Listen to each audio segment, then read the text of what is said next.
What's going on, everyone? It's Joyo Films here, and in this video I'm going to be showing you guys how to put line on a baitcast reel. So the materials you're going to need, it's pretty simple. You're going to need your line, of course, your baitcaster. I'm going to use my pocket knife for scissors, so to cut the line, obviously. And of course, what am I saying? And a pen to act as an axle, kind of, for when you're spooling up the reel. It allows the spool to freely spin. This isn't necessary, but I highly recommend it if you want the easiest installation of line on your reel. So can you come a little bit closer? Yeah. Thanks to my sister Anna for filming. Okay, so you're gonna notice in your reel there's this little circle right here. Can you see it, Anna? Mm-hmm. It's right there. And that's where you're gonna wanna thread your line through. So I'm threading my line right there. And then I have my line. So it is now through that circle, and we've done that part of the procedure. So now we're gonna take this line in my hands, and if your reel has like these little holes, if you see them, you're gonna want to put your line directly into one of those holes and out the other side. So I'm gonna do that, but if you don't have those holes, then you're just gonna want to, circle the line over the entire thing. So you have two things. It's like this, and the spool, the spool is right here. So I'm going to put the line through right now. Sorry about my bird in the background.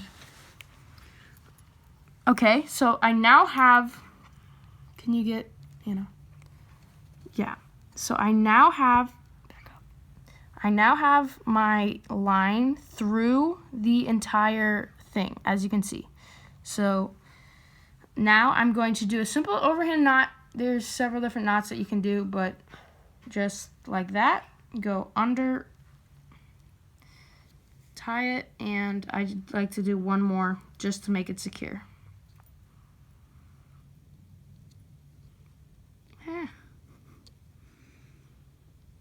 Oh, of course, I forgot to mention at the beginning, I am not using probably the recommended line.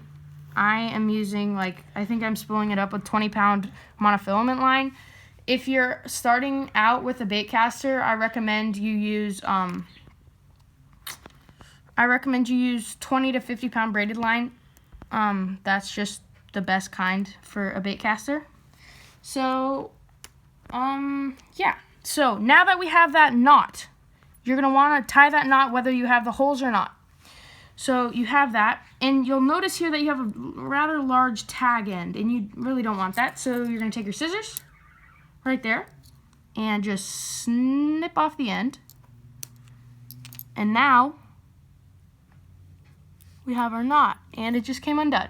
So I'm going to get back to you once I actually do that knot right. So are you going?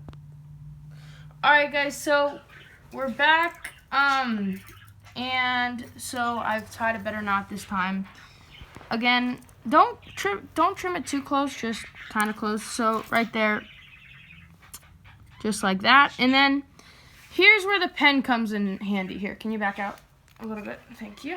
So it's best if you have someone who can help you, like your friend, or I don't know, something like that. So I'm gonna have my sister help me out, and they're just gonna hold it like that. And so from now, I like to hold my line between my thumb and my index finger, and then you're just gonna reel. That's pretty much all you have to do.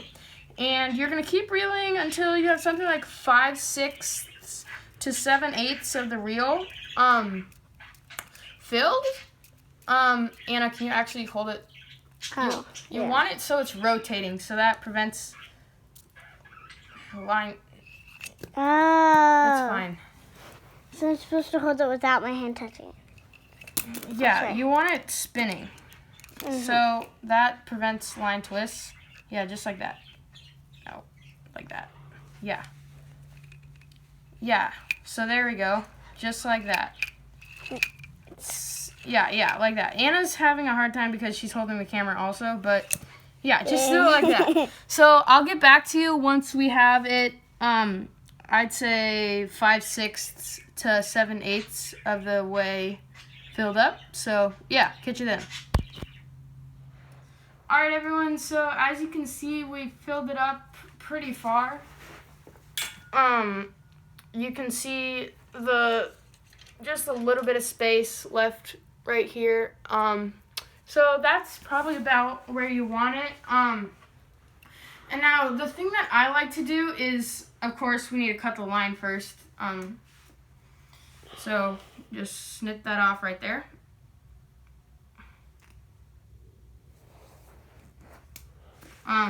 So now I'm just gonna make sure that you have your line all tidy. So, put it back in. And of course, it's so important in order to have wildlife not get caught in your fishing line, especially if you're changing line at where you're fishing. Make sure that you cut your fishing line before putting it in the trash, or else it can tangle up wildlife and it's just really bad for them. So now that we have a fully spooled up reel, I'm just gonna go ahead and put a bait on it so we can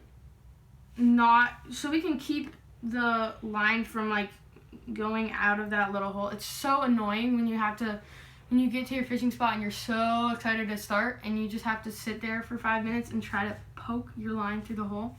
So we're gonna go ahead and put a lure on this, and yeah, if you guys have any other questions or anything like that, make sure to leave them in the comment section below. And yeah, I hope you enjoyed.